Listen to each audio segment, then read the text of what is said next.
Heikelä Linnanahde Korporaatio. Heikelän Linnanahde studiossa ja vieraaksi olemme saaneet Jussi Halla-ahon.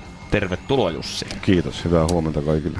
Huomenta. Olet kunnallisvaaliehdokkaana ja olet filosofian tohtori, kiistatta älykäs ihminen. Se, mikä etukäteen sussa herättää aina tällaisia pelon tunteita, kun lukee tekstejä vaikka netistä, on se, että sanovat, että olet rasisti. Oletko? En ole missään nimessä rasisti, että maahanmuuttoon liittyvät ongelmat on todellisia ongelmia. Me nähdään niitä ongelmia muualla Euroopassa, ne ongelmat ovat kehittymässä meillä ja ne tulee kasvamaan. Rasismisanaa viljellään kovin kepein perustein ja meidän pitäisi keksiä joku yhteisesti hyväksytty määritelmä sille, mitä rasisti tarkoittaa, ennen kuin me ruvetaan syyttelemään ihmisiä siitä. Mitä sun mielestä rasismi on? No, rasismi voi tarkoittaa käsitystä erilaisten ihmisrotujen eriarvoisuudesta, ja tällaisia käsityksiä minä en tietenkään missään nimessä jaa, että ne ei millään tavalla liity maahanmuuttoon ja maahanmuuton ongelmiin. Okei, mutta olet toistuvasti kirjoittanut esimerkiksi varsinkin muslimien sopeutumisesta yleensäkin Eurooppaan ja nyt ennen kaikkea totta kai Suomeen. Mikä tässä on nyt sit niin suuri ongelma tässä maahanmuuttajien tänne saamisessa tai laittamisessa? No, nämä ihmiset, varsinkin muslimimaista Eurooppaan muuttuvat ihmiset, niin ongelma on se yksinkertaisesti tulijoiden määrä. Valtava volyymi yhdistettynä siihen, että he tulevat kulttuurista, jossa monista meille tärkeistä asioista ajatellaan hyvin eri tavalla kuin meillä. Ajatellaan esimerkiksi käsityksiä demokratiasta, käsityksiä ihmisoikeuksista, yksilön vapauksista suhteessa yhteisöön ja uskonnon asemasta ihmisten elämässä, naisten asemasta, kaikkea tällaista. He tuovat mukanaan tietenkin nämä käsityksensä ja tästähän Euroopassa nähtävät ongelmat suurelta osin juuri johtuu. Ja toinen ongelma on se meidän oma suhtautumisemme muslimimaahanmuuttajiin, että islamista on tullut semmoinen tabu. Islamia ei saa arvostella. Siinä on varmaan ihan hyvä ajatus taustalla, että ei saa korostaa muslimimaahanmuuttajien tuomia ongelmia, ettei leimattaisi heitä, ettei eristettäisi heitä yhteiskunnasta, mutta toisaalta se myös auttaa heitä, se myös vähentää heidän haluaan, tarvettaan integroitua eurooppalaisiin arvoihin. Suomi on siis liian suvaitsevainen sun mielestä heitä kohtaan? Kaikki Länsi-Euroopan maat ovat tällä hetkellä liian suvaitsevaisia, jos suvaitsevaisuudella tarkoitetaan nimenomaan myötäilyä. Okei, mitä näille ihmisille pitäisi sitten tehdä? He on ongelmissa omassa maassaan, kärsivät siellä. Pitäisikö heidät vain jättää sinne rakentaa muuri väliin ja ampua ne, jotka yrittää yli? Ei, mutta jos ajatellaan näitä maita, joista Eurooppaan varsinkin suuntautuu tällä hetkellä liikettä, esimerkiksi Somalia, Afganistan, Irak, kaikki ihmiset ovat näissä maissa ongelmissa. Mun mielestä pakolaisuudessa lähtökohtana pitäisi olla se, että tulijalla on yksilöllinen tarve turvapaikkaan. Että hän yksilönä täyttäisi turvapaikanhakijan ja pakolaisen kriteerit saadakseen oleskeluluvan. Tämähän ei pidä paikkaansa. Sieltä kyseessä on muuttoliike, siis kansainvaellus. Ei kyseessä ole yksittäiset ihmiset, jotka pakenevat poliittista vainoa tai jotain muuta vainoa. Okei, vaan mitä? Mitä tarkoitat tällä? Mä tarkoitan sitä, että muuttoliikkeen syynä ei ole yksilöihin kohdistuva poliittinen vaino, vaan yksinkertaisesti se, että nämä maat ovat kaauksessa. Eikä me voida ratkaista tilannetta sillä, että me siirretään väestö kaauksessa olevista maista Eurooppaan. Joo. Miten tämä käytännössä tapahtuu? Mä en hirveän tarkkaan tunne tätä. Mä luulen, että aika monella muullakin on vähän niin kuin musta aukko tämän suhteen sivistyksessä. Eli nyt jos ajatellaan, että vaikka Somaliasta tulee pakolaisia meille, niin millä päätöksellä, millä perusteella he sitten tulevat tänne? Eikö mä oon kuvitellut aina, että on paha olla siellä ja heidät otetaan tänne, kunnes sitten monta kertaa niitä kotiutetaan takaspäin, jos olot paranee. Esimerkiksi Balkanilla on tehty näin. Joo, no Afganistanin ja Somalian ja Irakin Suomi ei palauta yhtään ketään. Ikinä, niinkö? No ymmärtääkseni esimerkiksi Suomesta on onnistuttu 90-luvun alun jälkeen, jolloin Somalia alkoi tänne laajemmin tulemaan, niin täältä on onnistuttu palauttamaan yksi somalirikollinen Somaliaan. Mm-hmm. Että tästähän käytiin keskustelua paljon Suomessa somalialaisten nuorisorikollisten karkottamisesta pari vuotta sitten, ennen kuin islamistivalta Mogadishussa kaatui. Ja täällä sekä paikalliset somalivaikuttajat että suomalaiset viranomaiset todistelivat sitä, että Somalia on niin vaarallinen paikka, että ei sinne voi ketään palauttaa edes rikollisia. Ja sitten kun islamistien valta kaatui Mogadishussa, niin kävi ilmi, että siellä on kymmenittäin Suomen kansalaisuuden saaneita somaleita tekemässä kuka ties mitä. Mehän tiedetään, että Tanskasta ja Ruotsista on lähtenyt somalisyntyisiä Tanskan ja Ruotsin kansalaisia käymään pyhää sotaa Somaliaan. Että mun mielestä maassaolon edellytykset näillä ihmisillä on hieman kyseenalaiset. Onko se ongelma meidän päässä? Pitäisikö yhteiskunnan jotenkin terävöittää kynsiään ja siis tsekata tarkemmin? Onko se oikea ratkaisu, että vedetään niin kuin törkeästi, että ei enää ketään tänne? Ei tietenkään. Vai olisiko se ratkaisu, että jotenkin sitten saataisiin paremmin kartoitettua, ketä tyyppejä tänne tulee ja miten he käyttäytyvät? Jos ihminen tulee maahan sillä perusteella, että hän tarvitsee turvapaikkaa tai suojelua, niin minun mielestäni ne maassaolon edellytykset päättyvät sillä hetkellä, jos käy ilmi, että nämä ihmiset esimerkiksi lähettävät lapsia vanhaan kotimaahansa oppimaan kulttuuria tai käyvät siellä lomailemassa tai käyvät tekemässä siellä yhtään mitään. Et kun kuitenkin peruste, jolla nämä ihmiset ovat Suomeen tai ylipäätään Länsi-Eurooppaan tulleet, on ollut se, että heidän kotimaassaan ei voi olla. Jussi Halla-aho, kunnallisvaaliehdokas, filosofian tohtori. Nyt sellainen kysymys, oletko itse ollut ulkomailla pidempiä aikoja missään? Vähän niin kuin ulkomaalaisena, muukalaisena? No pisin aika on ollut, mä olen asunut vuoden Ukrainassa. Okei. Miten itse koit tuon ajan? Millaista oli asua vierassa kulttuurissa?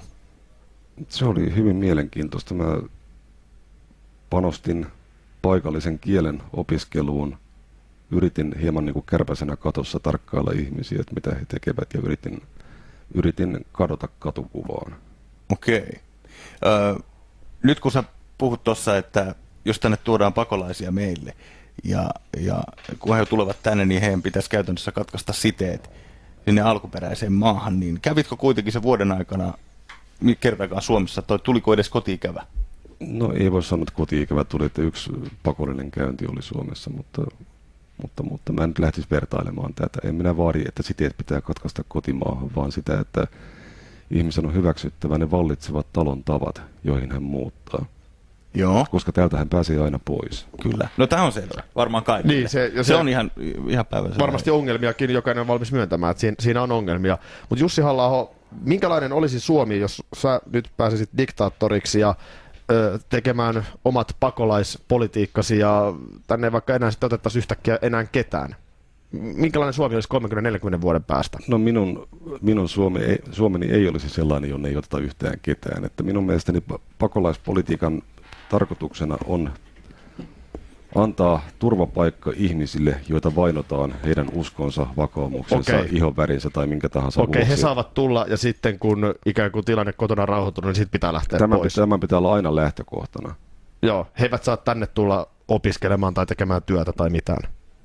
Siis onko nyt kyse turvapaikanhakijoista vai? Esimerkiksi joo. He eivät saa, siis sun ajatus on kuitenkin se, että he eivät saa jäädä tänne tekemään vaikkapa siivoojan työtä. Siis minun mielestäni Suomeen on tervetullut tekemään työtä ja opiskelemaan kaikki, joilla on jotain järkevää tekemistä täällä. Mutta tämä ei ole asianlaita Länsi-Euroopassa tänä päivänä, jos ajatellaan maahanmuuttajamassoja, jotka syrjäytyvät massoina.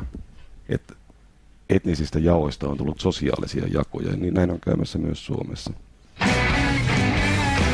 Meillä vieraana Jussi Halla-aho, tunnettu kiistellyistä kirjoituksista internetissä liittyen maahanmuuttopolitiikkaan. Palataan kohta aiheeseen, puhutaan muun muassa siitä, mitä se pitäisi tehdä tälle työvoimalle. Meidän tähän loppuu väki täällä. Heikelä Linnanahde Korporaatio. Jussi Halla-aho vieraana, tutkija ja kunnallisvaaliehdokas. Onko kunnallisvaalityö muuten jo alkanut? No eikö tämä ole sitä? Tämä on varmaan juuri sitä, ja Onko Itä-Helsinkiin lähdetty jakamaan flyereita ja muuta vastaavaa? Minä nyt oikein näin, mikä erityinen rooli sillä Itä-Helsingillä on tai pitäisi olla. Että kyllä oliko tämä jotenkin kyllä kirosana, mutta onko ylipäätään? Ei, se ei ole kirosana, mutta mä en näe, että Itä-Helsingillä pitäisi olla mitään erityistä roolia tässä. Nämä asiat koskettavat ihan kaikkia. Minä olen koko Helsingissä ehdokkaana. Okay. Mutta et sä varmaan sitä voi kieltää, että Itä-Helsingissä ehkä tällaisille ajatuksille, jossa sanotaan, että muslimi ja muu osasto veks Suomesta, niin saa kannatusta. No, eduskuntavaaleissa taisin saada kaikkein eniten ääniä Lauttasaaresta. Okei. Sait hyvin ääniä kyllä eduskuntavaaleissa, se on pakko sanoa. 2200 ääntä olisi voinut mennä läpi jo jossain muussa tilanteessa, niin. Mutta ei sitten kuitenkaan. Hei, puhuttiin tuossa aikaisemmin, ja mitä näitä tekstejä on tässä silmäillyt, niin puhut tästä islamista ja siitä, kuinka se on täysimittaisessa sodassa länsimaailmaa vastaan.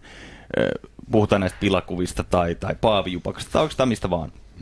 Niin allekirjoitatko tämän? Tai näin täällä on poimittu sun tekstistä. Joo, mä en sano, että jokainen maailman muslimi on täysimittaisessa sodassa, mutta poliittinen islam toki on julistanut sodan ihan suorin sanoin länsimaailmaa vastaan. Entäs sitten, jos ajattelee sitä toisinpäin sitä asiaa, voisiko länsimaalainen maailma olla sodassa islamia vastaan?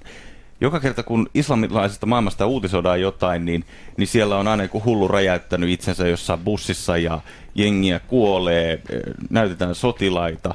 Puhutaan aina terroristeista, niin niillä on aina joku turbaani päässä. Ja, sinänsä se voi ymmärtää, että islamilaisessa maailmassa hermostuttiin tästä pilakuvahommasta.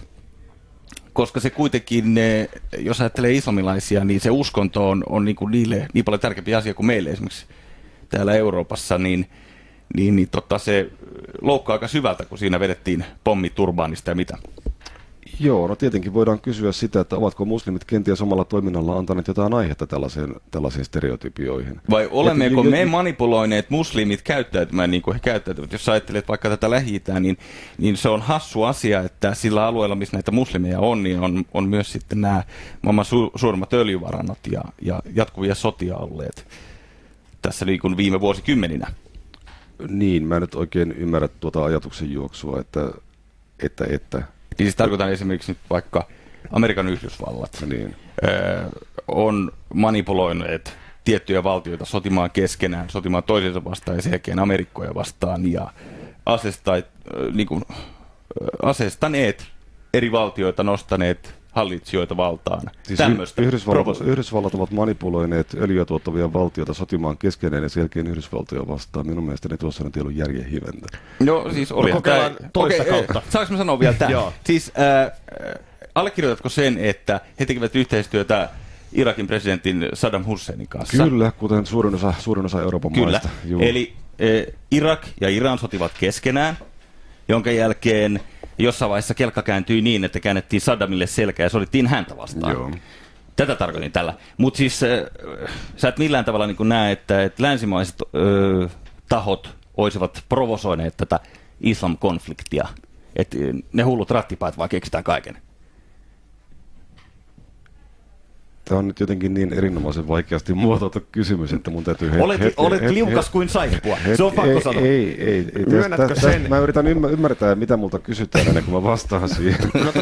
Eikö se ole ihan hyvä? Myönnätkö sen, että tämä terrorismin vastainen sota ja se, että etsitään milloin ketäkin islaminuskoista jostain luolasta, niin se palvelee kyllä monella tapaa myöskin Yhdysvaltojen intressejä? Oletko valmis myöntämään sen? Terroristien jahtaaminen varmasti palvelee Yhdysvaltain intressiä ja varmasti se palvelee myös meidän intressiämme. Joo, jos se ajattelee sillä kannalla, että... Millä tavalla se palvelee muuten meidän intressejä? Se on pakko kysyä. No ettei tule räjäyttää pommia tuohon meidän pihalle, sitä sä varmaan tarkoitit, Jussi. Jotain tällaista mä tarkoitin, joo. Mutta siis näetkö tämän niin kuin esimerkiksi öljyn kautta tai tällaisten asioiden kautta, että Yhdysvalloilla on intressejä sen öljyn suhteen siellä? Totta kai taustalla varmasti on öljy- ja taloudelliset intressit, eihän tätä kukaan järjessään oleva ihminen kiistä. Mutta mun mielestä tätä varmaan kollega yritti, että olisiko mahdollista, että sekään kuva, mitä meille länsimaihin annetaan sieltä muslimimaista, ei välttämättä ole se ihan koko totuus. Joku voisi tarjota vaihtoehtoisia totuuksia. Se ei nimittäin riitä, että haukutaan länsimaissa muslimeista viljeltävää kuvaa yksipuoliseksi ja stereotypisoivaksi, jos ei kerrota, mikä se todellinen totuus sitten on. Se, että minkä takia muslimimaailma on esillä lähinnä negatiivisissa yhteyksissä johtuu varmaan paljon siitä, että noin yhteiskunnallisessa mielessä siellä ei tapahdu paljon mitään muuta kuin kielteisiä asioita. No kyllähän sielläkin ihmiset samalla lailla elää, hyppii keinuista ja käy koulua. Ja... Kyllä, mutta ei täälläkään tehdä uutisia siitä, että Virtanen käy koulussa tai töissä tai keinuu keinussa. Ei nämä ole uutisasioita, varsinkaan ne eivät ole kansainvälisiä uutisia. Kyllä, kieltämättä. Mutta saattaa olla, että tällaisia uutisia kuitenkin sitten korostuneesti halutaan esittää. Minkä takia? Kenen etu se on? On se vähän sama asia. Siis, jos nyt ajatellaan näitä muslimiterroristeja, niin kuinka suuri osa muslimeista, kaikista maailman muslimeista on terroristeja, niin se on joitain promilleja. Joo, tällä ei ole mitään merkitystä. Siis Britanniassa asuu noin 1 miljoona muslimia, ja kyselyissä on käynyt ilmi, että noin 20% heistä tavalla tai toisella kannattaa tai hyväksyy terrorismin politiikan työkaluna. Tämä kuulostaa kauhean vähältä. 20%, eli 80 Britannian muslimista on niin sanotusti maltillisia. Mielenkiintoinen tutkimustulos. Mutta se 20% tarkoittaa kuitenkin, että siellä on Tampereen verran väkeä, jotka on joko valmiita räjäyttämään asioita ajaessaan poliittisia tarkoitusperiä, tai ainakin hyväksyy sen. Minun mielestäni tämä on hirveän huolestuttavaa, ja kaikkien muslimien ei tarvitse olla terroristeja, jotta saavutetaan se tilanne, että militantti islam todellisuudessa hallitsee pelolla länsimaista yhteiskuntaa. Niin. No, kun tässä on vähän sama asia kuin jos meillä ajetaan nauhaa jostain hullusta rättipäästä, joka aikoo räjäyttää kaikki ja perustamme siihen islamkuvamme, kun että jossain islamilaisessa maassa ajettaisiin niin pätkä jostain uusnatsipomosta, joka täällä meuhkaa. Siis että se on kuitenkin äärimmäisen pieni kansanosa. Mutta mä en osaa tähän sun tutkimustulokseen kyllä sanoa juuta eikä jaata. Kuulostaa aika rajulta nämä prosentit. Joo, 60% Britannian muslimeista samojen kyselyjen mukaan kannattaa shariaa. Joo. Okei. Täytyy perehtyä tutkimukseen. Me rupeaa tässä vähän aika loppuun, mutta Jussi, nyt jos kiteytetään vielä. Kunnallisvaaleissa olet ehdolla. Joo. Ja olet sitä mieltä, että maahan saa edelleen tulla. Kyllä. Mutta kunhan ei ole muslimi. Ei. Muslimikin saa maahan tulla, kyllä, mutta heti pois, kun tavallaan enää tilanne ei vaadi täällä olemista. Minun mielestäni Helsingin pitää olla hyvä paikka asua kaiken värisille, kaiken uskoisille, joilla on jokin järkevä syy asua täällä.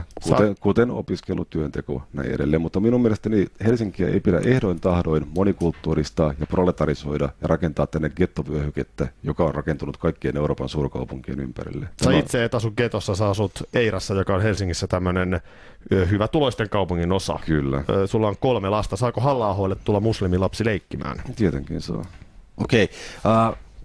Aika kiittele kohta vierailusta. Vielä sellainen asia on kysyttävä. Olet suorittanut siviilipalveluksen. Joo. Saanko kysyä miksi? No se, mitenköhän mä nyt sen lyhyesti sanoisin. Mä olin 19-vuotias ja tein sen ratkaisun silloin, ja jälkikäteen se nyt pidän sitä henkilökohtaisesti huonona ratkaisuna, mutta sitä ei nyt takaisin saa. Okei. Haluaisitko nykyään käydä sitä armeijan niin kuin kunnon miehet vai? No, jätetään poista miehiä. Joo, jos mä olisin saanut sen 2 vuotta myöhemmin sen päätöksen tehdä, niin kyllä mä olisin varmaankin se ratkaissut toisella tavalla. Okay. Kerro vielä Jussi, me tehdään kuitenkin valtakunnallista radiolähetystä, nyt puhuttiin vähän Helsingin asiasta, mutta onko tämä sun mielestä tämä ongelma ihan koskee Suomea, kaikkia Suomen kaupunkeja? Tämä ongelma on mahdollisesti vielä ajankohtaisempi esimerkiksi vai pitäisikö jostain Suomen kaupungista tehdä getto? Ei tietenkään pitäisi. Sen reservaatti. Mutta eikö se olisi paljon järkevämpi siirtää kansasta kaikki ne epätoimivat osat, vähän niin kuin 30-luvun Saksassa, niin jonkunnäköiseen gettoon ja antaa niiden olla siellä? Ei. Anteeksi, kysymys oli hieman provosoiva. Jokainen kansakunta tuottaa kaikenlaista aineesta tietyn prosentin, mutta tämä ei tarkoita, että epätoivottua aineesta pitää tuoda lisää ulkomailta. Minun mielestäni tästä ei niin kuin seuraa se. Joo. Hei, se meidän piti jutellakin vielä, ennen kuin mennään uutisiin, niin nopeasti.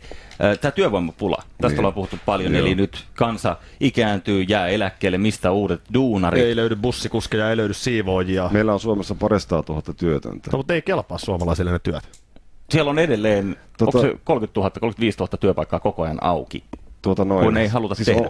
Ongelmahan on kai lähinnä siinä, että tarjonta ja kysyntä eivät kohtaa. Tarvitaan koulutettua työvoimaa. Suurin osa työttömistä varmasti on sellaisia, jotka ei työllisty kerta kaikkiaan tällaisessa talousjärjestelmässä, tällaisessa maailmassa.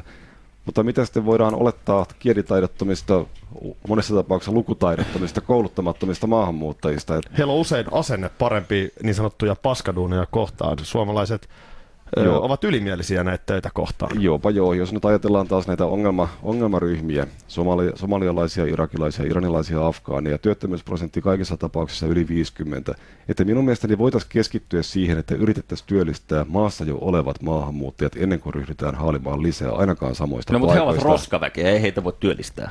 No tuon sanoi toimittaja, emme. Okei, kokeilin vaan.